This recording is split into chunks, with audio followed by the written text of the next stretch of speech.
majority, 90% of what is already developed in Australia is imported tube for these solar farms and imported components. So strategically, BlueScope wanted to be in the renewable energy sector, and the General Manager Tony Schreiber and I looked at the options and said we really have to be ahead of the game and get the tooling ready for a number of solar providers, solar farm providers.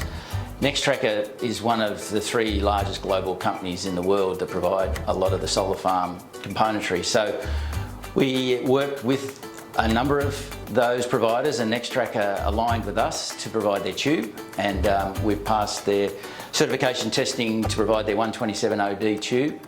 And in conjunction with that arrangement, we linked with another supplier of Nextrackers called Baojia, who are a Malaysian company, to do the post-processing of that tube. So they worked with us, and we developed a relationship where we offered them some space in Northgate. What we're looking at is solar torque tube. It's a 127OD. This particular bundle is 2.5 millimetres thick. It's produced here in Brisbane at our Salisbury mill. The strip is manufactured at Port Kembla, shipped up to Salisbury, produced into the tube. It comes across here at Northgate, and then we transfer it across to our customer, which is Baojia.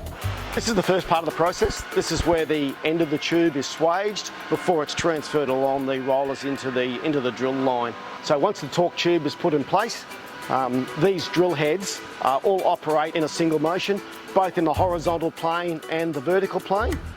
In that way, they can ensure that the holes are in exactly the right position. As you'd appreciate, when one of the tubes is pushed inside the other, they want to make sure that they've got 100% alignment, so those bombs that go through are directly in place. We're looking at the fabricated swaged end, and the swage is used as a method of joining the 2 pipes together. So typically on a solar farm, these could be anything up to 1 kilometre long. So you'll see this is a sample of the torque tube.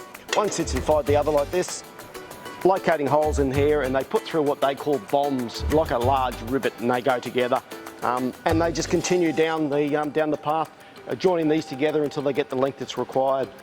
And so what that's given us is, for the first time, sovereign capability to provide the solar torque tube, which is the long length of tube that sits where the panels sit on top and rotate. We can now provide not only Queensland's needs, but where other government requirements are for domestic tubular materials will come potentially from us in Salisbury and our Unanderra mill to supply all of Nextracker's various projects in solar farms right around Australia.